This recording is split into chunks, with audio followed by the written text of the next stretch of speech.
Então, pessoal, agora nós vamos falar sobre os ácidos carboxílicos e as funções que derivam dos ácidos carboxílicos, que são funções bastante interessantes, bastante importantes, principalmente na área farmacêutica. O grupo funcional que representa o ácido carboxílico é formado pela junção da hidroxila com a carbonila, formando o grupo funcional chamado carboxila. Então, os ácidos carboxílicos, eles são compostos que apresentam o radical orgânico ligado a um CO2H ou, o que mais comumente aparece é esse COOH, que representa, na verdade, a carboxila, que é a união, então, entre a carbonila e a hidroxila. Estes compostos, eles dão origem a um grande número de derivados que nós veremos na sequência também, que são os cloretos de ácidos, os anidridos de ácidos, os ésteres e as amidas. E aqui embaixo estão, então, os grupos funcionais que representam cada uma dessas funções que serão vistas posteriormente com mais calma. Inúmeros produtos naturais são ácidos carboxílicos ou derivados de ácidos carboxílicos. Alguns ácidos, como por exemplo o ácido acético, foram encontrados há séculos, enquanto que outras substâncias, como por exemplo a prostaglandina, ela foi isolada recentemente e os cientistas ainda estão procurando e descobrindo outras funções para essas substâncias, como, por exemplo, reguladores de funções de processos biológicos. Então, aqui embaixo eu tenho a fórmula estrutural do ácido acético, que é um componente do nosso vinagre, e aqui a PGE1, que é um tipo de prostaglandina, cuja quantidade pequenininha já é suficiente para reduzir a pressão sanguínea. A nomenclatura dos ácidos carboxílicos também é bastante simples, basta escrever ácido, nome do hidrocarboneto correspondente e a terminação óico. Então, claro, eu tenho que determinar qual é a cadeia principal, os tipos de ligações que acontecem ali, se são simples ou duplas, enfim. Por exemplo, esse primeiro aqui é o ácido carboxílico mais simples, né? Com um átomo de carbono. Então, met é o prefixo, né? Então, o nome deste ácido aqui é o ácido metanoico. Este segundo ácido aqui, com 2 átomos de carbono, ácido etanoico. Podem acontecer de aparecerem 2 carboxilas. Então, eu vou utilizar a terminação dioico, porque são 2 carboxilas. Nesse caso aqui, como eu tenho 2 átomos de carbono, então o prefixo é et e a terminação vai ser dioico. Então, é um ácido etano-dioico. Para o caso de cadeias carbônicas que apresentam ramificações, a regra é sempre a mesma. Eu preciso identificar a cadeia principal, que é aquela maior sequência de átomos de carbono que apresenta o grupo funcional ligado a um dos carbonos e que apresentam ligações duplas e simples, se houverem, e que apresenta também o maior número de ramificações. Então, esta aqui é a cadeia principal, com 5 átomos de carbono, então o prefixo da cadeia principal vai ser pent. Só tem ligações simples, an, terminação óico, porque é um ácido carboxílico. Como a carboxila, ela sempre estará em uma das extremidades, então o carbono da carboxila sempre vai ser o carbono 1. E a partir desse carbono, eu vou numerar o restante da cadeia. Então, a partir dessa numeração, agora eu tenho o nome completo, né? Então, eu tenho um radical metil no carbono 3, um radical etil no carbono 2. Então, o nome deste ácido vai ser ácido, vou escrever as ramificações, 2-etil, 3-metil, pentanoico, porque é um ácido carboxílico, certo? Alguns ácidos ainda são reconhecidos pelo nome usual. Por exemplo, o ácido com carbono é o ácido, de acordo com a IUPAC, metanóico. A nomenclatura dele comum é ácido fórmico. Por quê? Porque é o ácido presente nas formigas. O ácido carboxílico com 2 carbonos é o ácido etanóico, comumente chamado de ácido acético, que é o ácido presente no nosso vinagre. O ácido carboxílico com 3 carbonos é o ácido propanóico ou propílico, que é um ácido presente durante a fermentação dos pães. O ácido com 4 carbonos é o ácido butanóico ou ácido butírico, que é o ácido presente nas manteigas, nas margarinas. E o ácido que apresenta 18 carbonos é o ácido octadecanoico ou muito conhecido como ácido esteárico.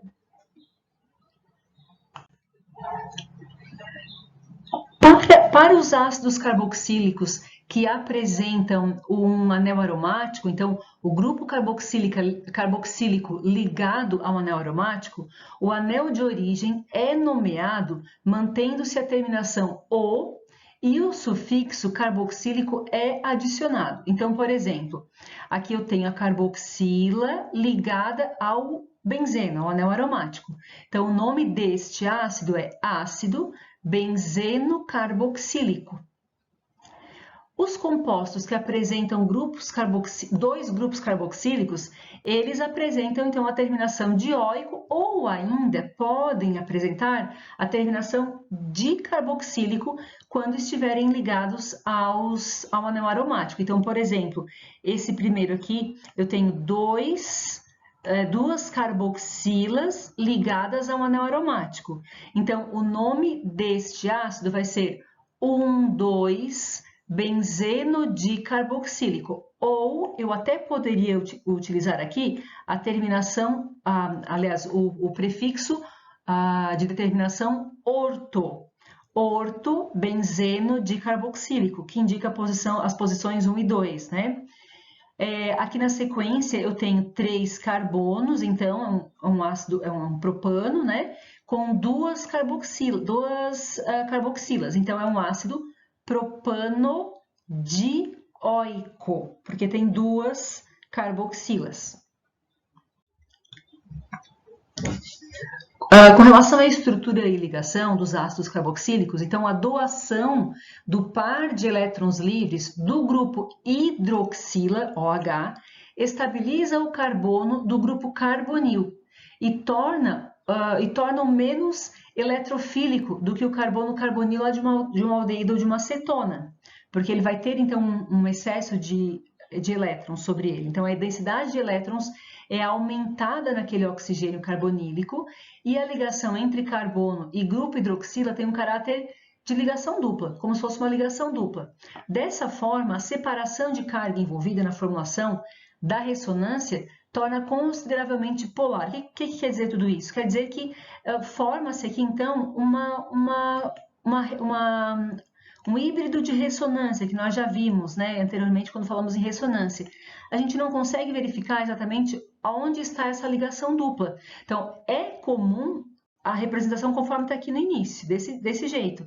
Mas essas estruturas intermediárias também podem acontecer, só como curiosidade essa informação, tá?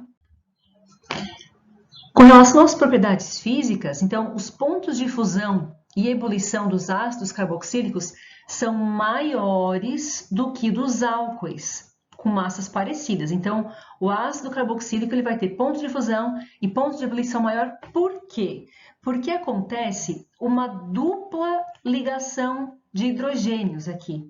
Né? Então, as moléculas dos ácidos, elas se ligam muito mais fortemente do que lá nos álcoois. No álcool existe uma ligação, o álcool tem o OH, né? Existe uma ligação de hidrogênio entre as moléculas de álcool. Então, os pontos de ebulição e fusão do álcool é alto. do ácido carboxílico é ainda mais alto porque acontece uma dupla ligação de hidrogênio entre as moléculas do ácido carboxílico. Em solução aquosa, a associação intermolecular, então a associação entre as moléculas do ácido com a água é do tipo ligação de hidrogênio, certo? Por isso que os ácidos são bastante solúveis em água. Inclusive até uma propriedade semelhante às dos álcoois. Os ácidos carboxílicos com até 4 carbonos, eles são infinitamente miscíveis, ou seja, eu posso misturar qualquer quantidade de água e ácido até 4 carbonos. Acima de 4 carbonos, essa proporção ela reduz um pouquinho. Inclusive, essa tabela eu já mostrei para vocês lá nas primeiras aulas, que mostrava que até o ácido butanóico a solubilidade era infinita, e a partir do pentanóico em diante, essa solubilidade reduzia um pouquinho. Por quê? Porque o aumento da cadeia, o aumento dessa parte de carbonos aqui, aumenta a região apolar. E, como a gente sabe, semelhante dissolve semelhante. Polar dissolve polar, apolar dissolve apolar. Os ácidos carboxílicos, eles têm uma região bastante polar aqui, onde tem C-OH. Porém, à medida que aumenta a cadeia, essa polaridade ela vai sendo reduzida, né? Eu vou aumentando a parte apolar. Então, a solubilidade em água vai diminuindo à medida que aumenta a cadeia carbônica. Isso serve para todos os outros, as outras funções orgânicas também. A propriedade mais notável dos ácidos carboxílicos é a sua acidez. A classe dos ácidos carboxílicos é a de compostos mais ácidos que contêm somente carbono, hidrogênio e oxigênio. Então, o que mede a acidez dos compostos ácidos, na verdade, é a constante de ionização. E para os ácidos carboxílicos, ela gira em torno de 10 a menos 5. Então, o Ka, que é a constante ácida, é aproximadamente 5. Os ácidos carboxílicos são ácidos mais fortes do que a água e do que os álcoois. No entanto, são ácidos fracos se comparados com os ácidos minerais, os ácidos inorgânicos que nós vimos na química geral. Então, os ácidos carboxílicos, eles não ionizam completamente em água, como acontece, por exemplo, com o HCl, o ácido clorídrico, com o H2SO4, que é o ácido sulfúrico, lá da química inorgânica. Aqui, a solubilidade em água, a ionização em água, não chega a 100%. E essa parte de acidez e basicidade da química orgânica vai ser vista na próxima aula, tá? E depois, então, eu vou falar mais a respeito disso. Outra característica é com relação à capacidade dos ácidos carboxílicos serem neutralizados rapidamente e quantitativamente na presença de bases fortes, até porque são ácidos considerados fracos, né? Então, um ácido orgânico, um ácido carboxílico qualquer, em presença, por exemplo, do NaOH, o hidróxido de sódio, ele é completamente neutralizado, formando, então, o íon carboxilato, que é considerado uma base fraca. Então, se eu imaginar essa reação aqui como uma reação ácido-base de Bronsted-Lowry, onde eu tenho ácido-base, do outro lado eu vou ter uma base e um ácido. Lembram disso lá da química geral, no semestre passado? Então, aplica-se aqui também a ácidos e bases de Bronsted-Lowry. Aqui eu coloquei alguns exemplos de nomenclatura. Vamos começar aqui na letra A. Observem que eu tenho um COH, isso aqui caracteriza, esse grupo funcional caracteriza um ácido carboxílico, e verificando a cadeia com 4 átomos de carbono, então é um ácido butanóico. Aqui na letra B, observem que a carboxila está aqui embaixo, então eu vou subir. Se eu for para a esquerda, tem 2 átomos de carbono, para a direita tem 3, então eu vou seguir aqui, essa é a cadeia principal, com 5 átomos de carbono. Então é um ácido pentanóico, sendo que no carbono 2 tem um radical etil, uma ramificação etil, Então, o nome deste ácido é ácido 2-etilpentanóico. Na letra C, eu tenho a carboxila ligada a um anel aromático.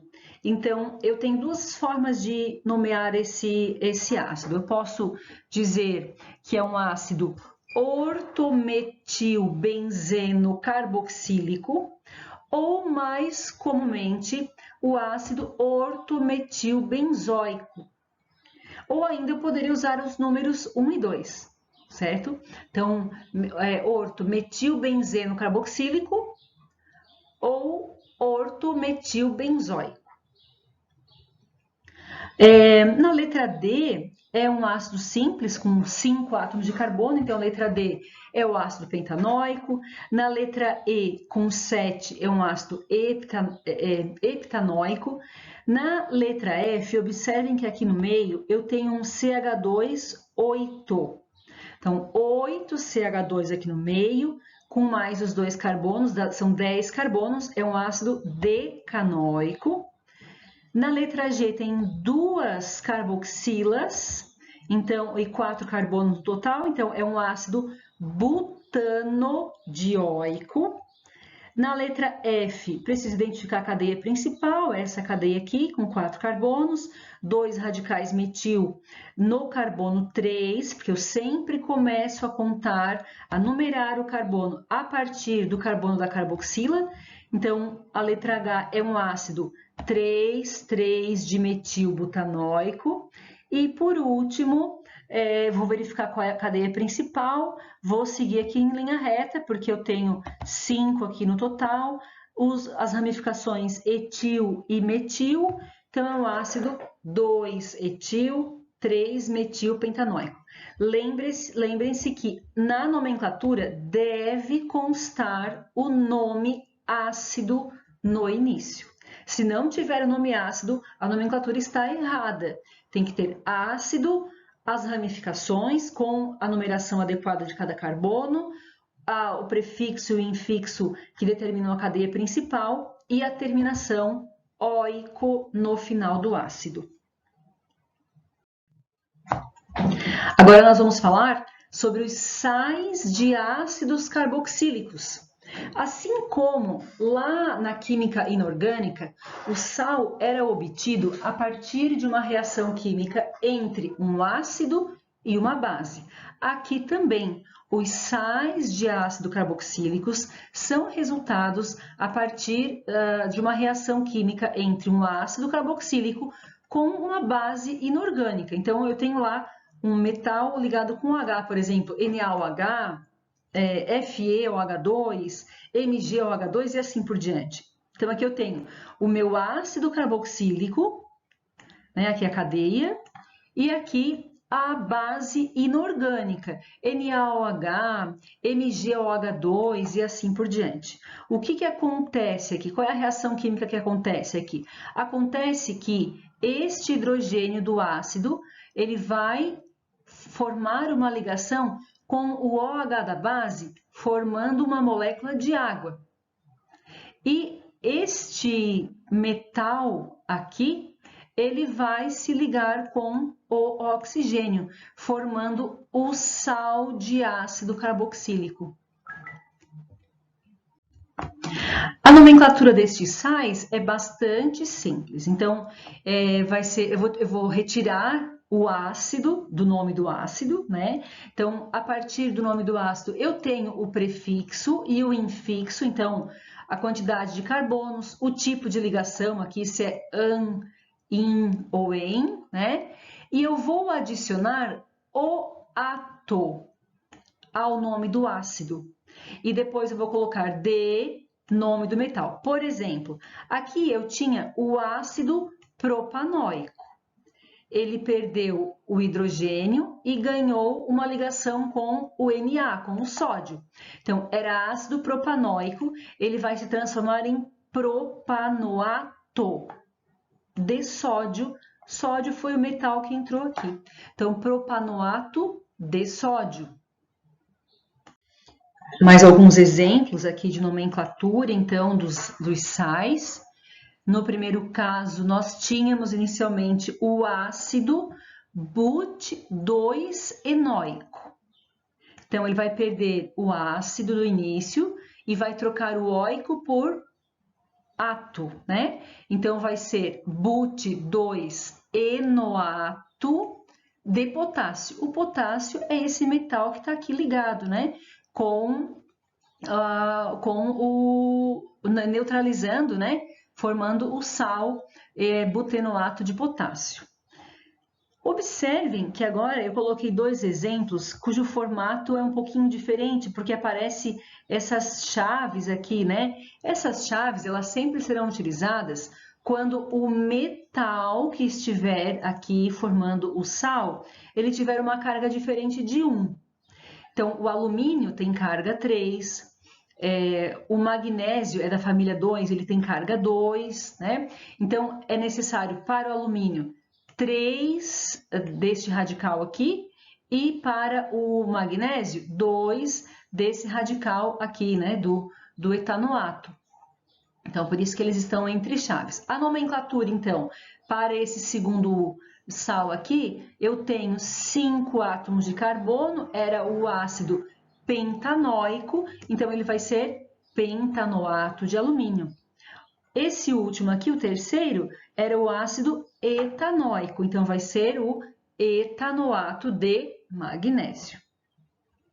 As principais propriedades dos sais de ácidos carboxílicos, então, eles são compostos iônicos, ou seja, eles formam ligações iônicas, em temperatura ambiente são sólidos, não apresentam cheiro, apresentam pontos de fusão e ebulição elevados, apresentam uma extremidade polar e uma outra apolar, né?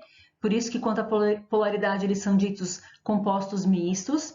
Quando apresentam cátions de elementos da família dos metais alcalinos, família 1, ou o amônio, eles são bastante solúveis em água. Os demais não são muito solúveis em água. Agora, nós vamos falar sobre os ésteres. Ésteres são funções bastante importantes na área farmacêutica, na área da saúde, porque eles compõem substâncias muito importantes, inclusive para a nossa sobrevivência, né? Os ésteres, eles são compostos orgânicos obtidos a partir da reação entre um ácido carboxílico e um álcool. Essa reação é chamada reação de esterificação. É uma reação muito importante. Nós não veremos dentro da química orgânica por uma questão de tempo, né? Mas certamente nas próximas químicas vocês vão ouvir falar muito das reações de esterificação. Então, numa reação de esterificação, eu tenho aqui uma carboxila do ácido carboxílico, uma hidroxila do álcool. E o que acontece? Então, a hidroxila do ácido se liga, forma uma ligação com o hidrogênio do álcool, formando, então, liberando, né, uma molécula de água. Acontece uma desidratação.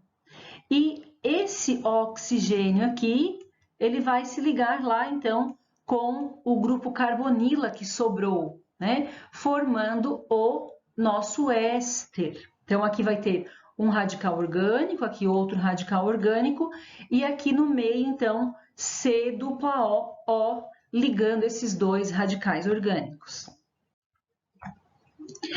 Os ésteres são compostos polares, mas não têm hidrogênio ligado ao oxigênio. Então, suas moléculas não formam ligações de hidrogênio umas com as outras. Elas são polares, sim, mas não formam ligações de hidrogênio. Então, os pontos de ebulição do éster, ele é menor do que o dos álcoois e são comparáveis aos aldeídos e cetonas correspondentes. O éster não é solúvel em água, mas é solúvel em álcool e éter e também em clorofórmio. Então, ele não é solúvel em água, mas é solúvel em álcool, éter e clorofórmio. A nomenclatura do éster, ela vai ser formada por um prefixo que vem lá do radical que faz a ligação dupla com o oxigênio, mais ato, E depois tem D e nome do radical carbônico que está ligado ao oxigênio simples. Então, por exemplo, aqui eu tenho, esse aqui é o radical que está ligado com a dupla O. Então, esse primeiro radical, ele vai receber a terminação ato. E este outro radical vai ser simplesmente utilizado o nome do radical propriamente dito. Então, o nome deste primeiro éster aqui vai ser propanoato, então propano vem daqui, propanoato de metila, que vem aqui da outra parte final, que está ligada ao oxigênio simples. O segundo exemplo, mais uma vez eu tenho um propano ligado ao dupla O, então propanoato, e a parte final aqui também é um propano, né? Vai ser utilizada a nomenclatura na forma de radical. Propanoato de propila. Alguns outros exemplos bem simples da nomenclatura de ésteres. Então, aqui o primeiro, né? Eu tenho um éster, o mais simples de todos. Então, aqui o metanoato de metila. Na sequência, etanoato de metila. Depois, propanoato de etila. E por último, com 4 aqui, butanoato de metila, certo?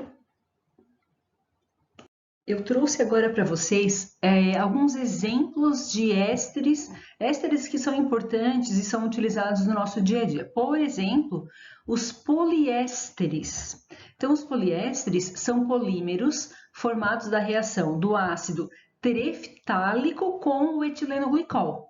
A partir dessa reação, são obtidos os poliésteres que são utilizados, por exemplo, em embalagens, em guarda-chuvas, em barracas, em roupas e assim por diante. O principal ou o poliéster mais utilizado é o conhecido PET, das garrafas PET, né? Então, observem que aqui eu tenho a fórmula estrutural do polietileno tereftalato, o PET. E aqui um outro exemplo, um outro poliéster utilizado em roupas, em roupas sintéticas. Uma outra forma de utilizar os ésteres é na forma de flavorizantes, que são aquelas substâncias que dão sabor e cheiro característicos geralmente agradáveis, né? Eles são muito utilizados em produtos alimentícios, como balas, gomas de mascar, sorvetes, bombons, iogurtes, etc. Alguns exemplos. O etanoato de pentila, ele dá o aroma característico de banana. O butanoato de etila, ele tem o aroma de morango. Etanoato de isopentila, o aroma de pera e assim por diante. Então, tem vários, se vocês observarem nos rótulos dos alimentos, principalmente os alimentos que apresentam sabor artificial, vai aparecer lá nomes característicos de ésteres. E um outro grupo muito importante dos ésteres são os lipídios. Pode ser lipídio com I ou lipídeo com E aqui no final, tá? Eles são ésteres naturais de origem biológica, insolúveis em água. Então, aparecem na forma de óleos e gorduras ou ainda na forma de ceras. No caso das ceras, as ceras são monoésteres de ácidos graxos. Olha, ácidos graxos são ácidos carboxílicos de cadeias muito longas. Então, as ceras mais conhecidas são a cera da abelha, a cera da carnaúba. Elas servem para fabricar velas, graxas de sapato, cera para pisos, entre outras. Já os óleos e gorduras são ésteres do glicerol, por isso também são chamados de glicerídeos. O glicerol é um triálcool, eu já vou mostrar em seguida. Então, é um álcool que apresenta 3 hidroxilas. E acontece a reação, então, desse glicerol com ácidos graxos, ácidos carboxílicos de cadeia longa, que eu vou mostrar em seguida também. Então, a estearina é encontrada na gordura animal, ela é conhecida como sebo e é a matéria-prima para a fabricação de sabonetes e sabões. Em temperatura ambiente, os óleos são líquidos e as gorduras são sólidas, mas a principal diferença entre óleos e gorduras está na presença da ligação dupla ou na ausência da ligação dupla. Então, aqui eu trouxe uma reação de esterificação de formação de óleos e gorduras, os glicerídeos ou triglicerídeos, né? Observem que aqui no início eu tenho o glicerol, que é um álcool que apresenta 3 hidroxilas. Essas 3 hidroxilas, elas vão, juntamente com esse hidrogênio aqui do ácido graxo, com esses hidrogênios dos 3 ácidos graxos, elas vão formar 3 moléculas de água. Então, sai então o OH com o hidrogênio, o outro OH com outro hidrogênio, o outro OH com outro hidrogênio, 3 moléculas de água. E acontece então a ligação entre este oxigênio e o carbono aqui do triol, certo? Formando então o que está em verdinho aqui, o éster, né? Que seria as moléculas de gordura ou de óleo. Então, aqui esse R1, aqui, esse R2 e esse R3 são as longas cadeias de carbono que vieram lá dos ácidos graxos. E aí eu tenho, então, o triacilglicerol, que seria o lipídio. E aqui eu trouxe, como forma de curiosidade, reação de saponificação, que é a reação de formação de sabões e sabonetes. Então, observem que nós temos aqui no início o glicerídeo, o lipídio, aquele que foi formado anteriormente na reação de esterificação. Então, eu tenho um triéster aqui, né?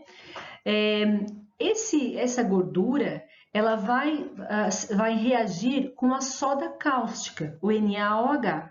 Então, a soda cáustica, com aquecimento, vai provocar a quebra desta ligação aqui.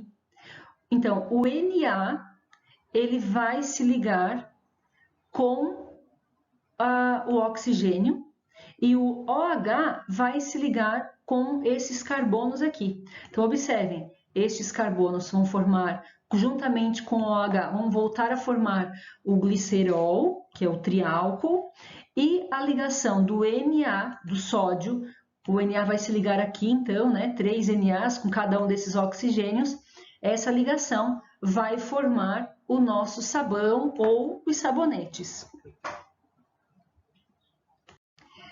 Então, pessoal, agora nós vamos começar a falar sobre compostos nitrogenados, que são funções orgânicas que, além do carbono, do hidrogênio, do oxigênio, também apresentam o nitrogênio, o N, o nitrogênio.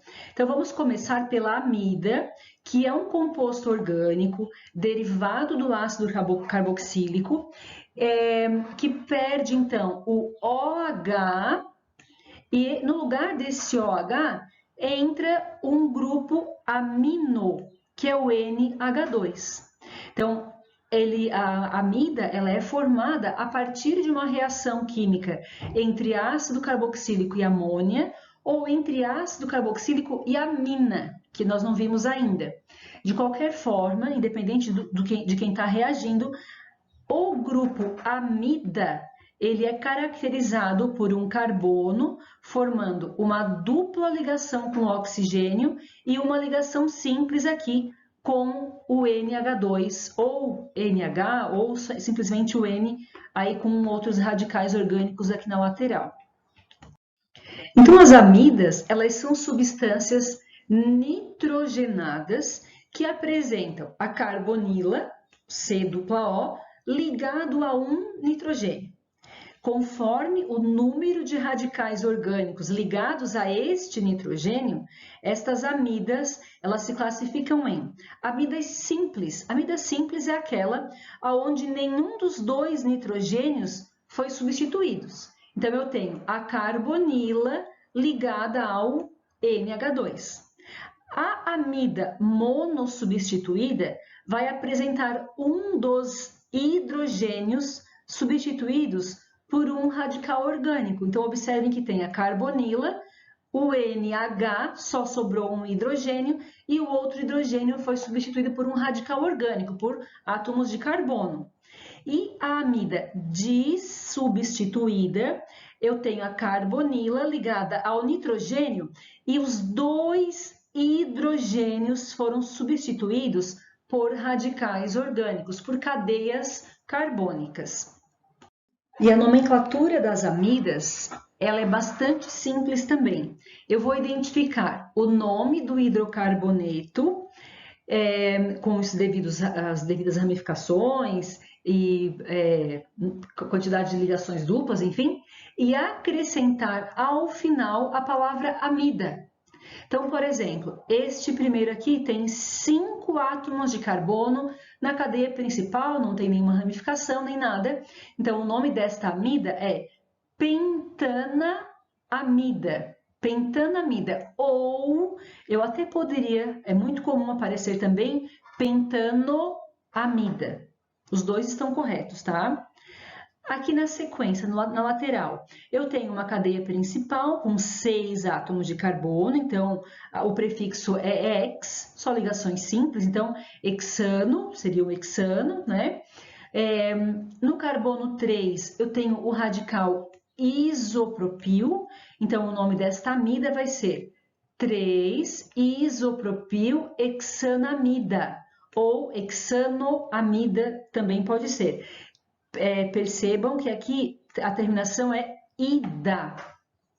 Eu falo isso porque mais adiante nós veremos as aminas, que termina com N de navio. Então, é importante não confundir, tá? E para o caso das amidas mono ou dissubstituídas, que são aquelas amidas aonde o nitrogênio ele vai estar ligado a um radical orgânico, ou nesse caso aqui a 1, ou no caso aqui do lado a 2 radicais orgânicos, estes radicais aqui, que estão ligados ao nitrogênio, eles deverão ser precedidos por um N maiúsculo, que indica o quê? Que são radicais ligados diretamente ao nitrogênio. Então, por exemplo, no primeiro caso aqui, nós temos a cadeia principal com 6, então seria uma hexanamida. No carbono 3, eu tenho um radical metil, e observem que ligado ao nitrogênio aqui, eu tenho um radical etil. Como é que eu identifico que este etil está ligado ao nitrogênio? Eu vou escrever N-etil, depois eu escrevo o nome correspondente à cadeia principal. Então, N-etil, eu estou dizendo, olha, eu tenho um radical etil ligado ao nitrogênio. E eu tenho 3-metil-hexanamida, que é a cadeia principal correspondente à amida em questão.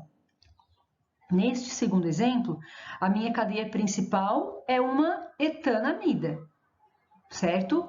Observem que ao nitrogênio temos 2 radicais metil. Então, eu tenho que dizer que esses 2 radicais metil estão ligados ao nitrogênio. Então, como é que eu vou escrever? NN-dimetil-etanamida. Eu tenho que colocar N,N, sim, para dizer o quê? Que os 2 radicais metil estão ligados ao nitrogênio diretamente. Bem, as amidas, elas são polares, sólidas, realizam ligações de hidrogênio, possuem pontos de fusão e ebulição elevados, são mais densas que a água e são mais solúveis em solventes orgânicos. As moléculas das amidas com um ou sem substituinte no nitrogênio estão aptas a formar fortes ligações de hidrogênio umas com as outras. Consequentemente, as amidas simples ou monossubstituídas possuem ponto de ebulição alto. Já aquelas amidas dissubstituídas, elas não terão nitrogênio e hidrogênio ligados diretamente, né? Então, as amidas dissubstituídas não formam ligações de hidrogênio umas com as outras. Então, elas têm pontos de fusão e de ebulição menores.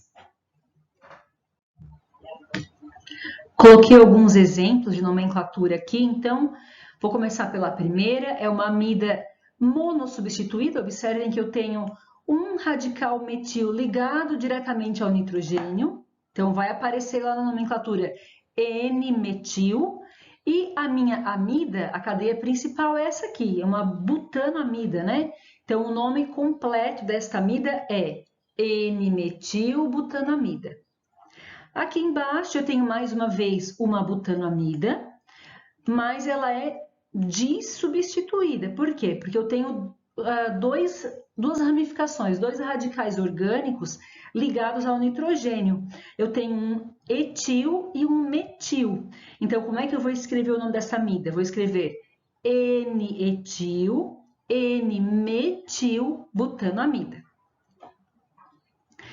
No exemplo lá de cima, já apertei o nome aqui, mas no exemplo lá de cima, então, eu tenho esta aqui seria a cadeia principal, então é uma propanoamida, e este aqui é um radical da cadeia principal, não é um radical ligado ao nitrogênio, então eu não vou colocar N-metil aqui. Nesse terceiro exemplo, é 2-metilpropanoamida. Percebam a diferença entre esta e essa primeira. Por que aqui na primeira eu coloquei o nitrogênio? Porque eu tinha o metil ligado ao nitrogênio. Neste terceiro exemplo, não tem ninguém, é uma amida simples, ela não é monossubstituída, certo? E essa última também, ela é uma amida simples com 3 átomos de carbono, então é uma propanoamida simples, tá? Amidas do dia a dia, então nós temos a ureia, a penicilina, o nylon, que são substâncias bastante comuns. E agora nós vamos falar sobre os anidridos carboxílicos, que são compostos orgânicos oxigenados, originados a partir de uma reação de eliminação ou desidratação entre dois ácidos carboxílicos. Então, os dois ácidos reagem entre si, perdendo, observem aqui, um OH e o outro perde o hidrogênio. Então, quando eles reagem, eles liberam uma molécula de água, que está aqui, ó, uma molécula de água, e acontece uma junção entre este carbono e este oxigênio. Então, observem, este aqui é o formato do anidrido carboxílico. Por exemplo, aqui em cima, nós temos dois ácidos etanóicos reagindo entre si, perdendo uma molécula de água.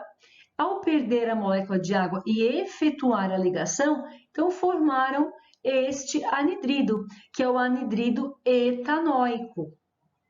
A nomenclatura é bastante simples, então o nome deles vai simplesmente, eu vou tirar a palavra ácido, vou escrever anidrido e vou reescrever o nome de cada um dos ácidos. Nesse primeiro caso aqui de cima, como são dois ácidos etanóico, o nome desse anidrido vai ser anidrido etanóico ou simplesmente anidrido etanóico. Esse aqui, o segundo exemplo, eu tenho aqui o propanóico e aqui embaixo o etanóico. Então, eu vou escrever em ordem alfabética. O nome é anidrido etanóico propanóico.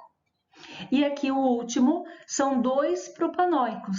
Então, eu posso escrever simplesmente anidrido propanóico. Ou, se eu quiser repetir, propanóico, pode ser também. Mas está correto escrever, se os dois forem iguais, está correto escrever uma única vez, certo? E agora, por fim, a última função derivada dos ácidos carboxílicos de importância são os cloretos de acila. Eles são formados pela reação entre um ácido carboxílico e um cloreto orgânico, um haleto, né? Então, aqui eu tenho o ácido, a reação de um ácido com um haleto. O que acontece é que este OH e este radical orgânico, eles se ligam entre si formando um álcool, então aqui o R representa a cadeia orgânica, e este átomo de cloro, então ele vai se ligar com o carbono, com a carbonila, na verdade, né? Formando o cloreto de ácido ou cloreto de acila.